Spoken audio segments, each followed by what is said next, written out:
Setting boundaries can make it easier for you to honor your limits and live your best life. Not tending to everyone's requests may feel like we're letting other people's down or we're disappointing them. But if we don't learn to say no, however, we might end up with tasks that aren't for us, jobs that rob us of our joy, and feeling just tired and so overwhelmed. Hi, I'm Niranjano, and today we are changing how you feel about saying no. I used to be terrible at setting limits. I just wish I didn't have any. I wanted to please everybody, and I derived a lot of my personal satisfaction. And it was just pleasurable for me to do everything for everybody and just have that ego boost sensation that I could do it all and be it all. I was everyone's problem fixer. And I ran into a couple of problems. I ended up getting way more than I bargained for. I was tired, I was stressed, I was overwhelmed, and I disappointed a lot of people because I ended up saying yes to things that I had no time to complete. I was just too tired, empty. I did not do a good job. And I started resenting people for asking me. I was just feeling like, well, can't you see that I already have all these other things to do? Like, we'll just go ask someone else. Right? I wouldn't say that, but I just felt like, why are they still coming back to me? But the reason is I had actually trained people that I was going to do it, that I was the do all be all. And I just ended up with too much on my plate, and I had to slowly but surely learn to fix that. So how do we do it? Did you ever feel like this? Did you ever feel like you had too much on your plate, like people were always coming back to you, and why is it you again? And just not knowing how to change the situation? If so, this video is absolutely for you. I'm really happy. You're going to love it. So a lot of people, however, will say that they have kids, so they can't really set boundaries because little people are relying on them, or they have a job that doesn't really allow for people to say no. So here are three tips. So first thing first, very important, remember that when you set boundaries, you teach others that it's okay to set their own. So although they might wish that you could do their every request, being told no sometimes will make them feel more comfortable saying no to you and to other people, especially if you do it well. They'll be like, oh, I could use that phrase next time I'm being asked for something that I don't want to do, don't have that time to do, etc. So it's really important because we are teachers, we're influencers, all of us. Like, you don't need to decide that your job title is an influencer. We all influence the people around us. We influence the kids and the adults around us. So it's really important to do a good job at setting healthy boundaries because it will greatly influence the people around you. All right, little spiel about that. But now how do we do that? It's going to require some tough honesty sometimes. But the first thing that I would suggest is start with gratitude, always. Thank you for thinking of me. I appreciate your trust, or something that shows that you acknowledge that by asking you, they're saying that they have confidence in you, or they appreciate you or the work that you do. So thank you, always, always.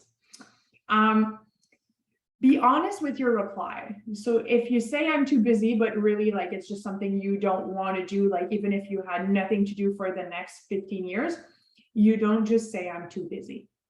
I mean, you can, I shouldn't say you don't, you can, but you might end up feeling guilty and agree to do it at a later time.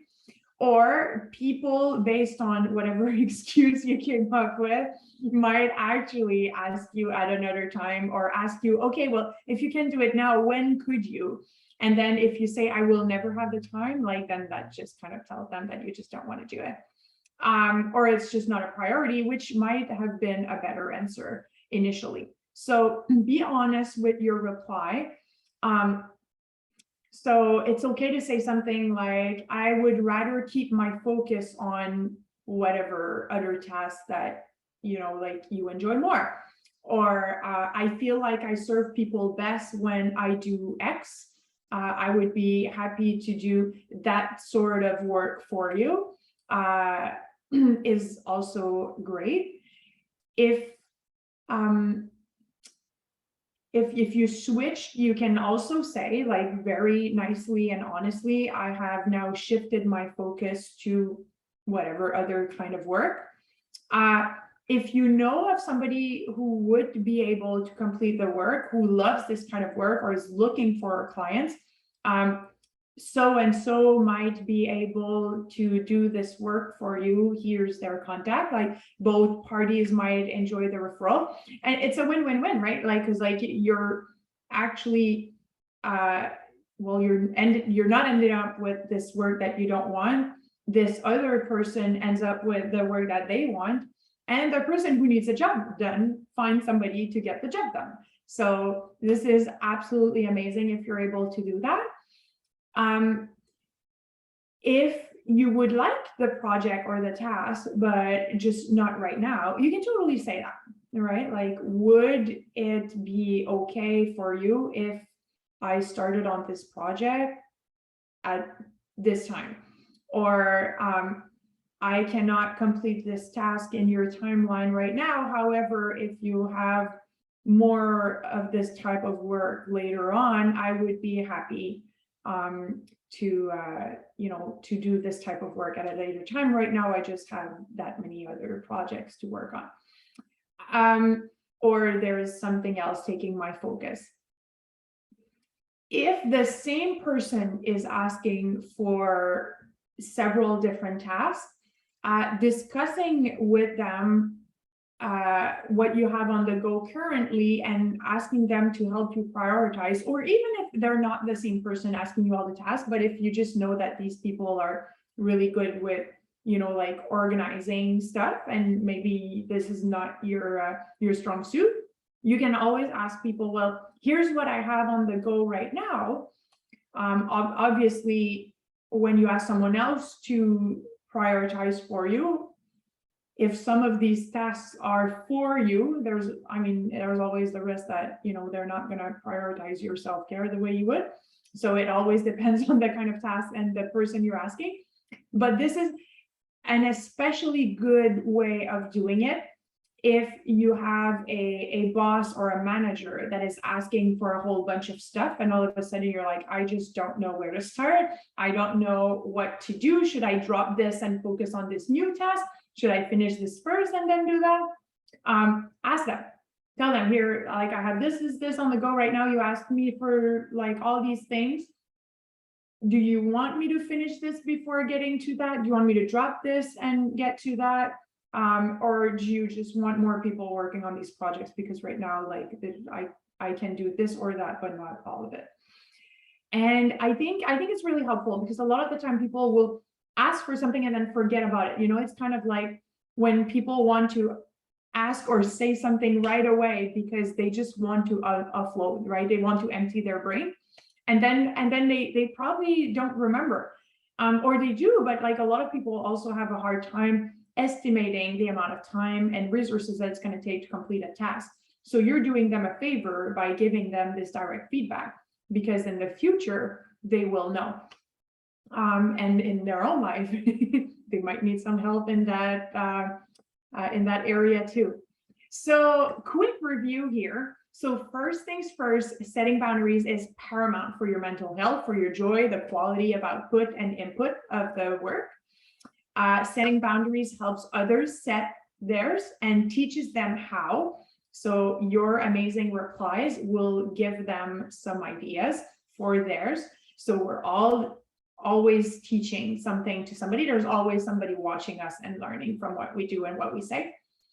Start with gratitude. People are asking you because they believe you're the right person, because they trust that you would be able to do a good job. Acknowledge that. Thank you. Thank you for thinking of me, or I appreciate the trust that you're putting in me by asking.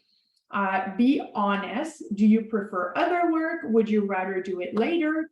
Do you just want a specific piece of that project? Refer and delegate whenever it's appropriate.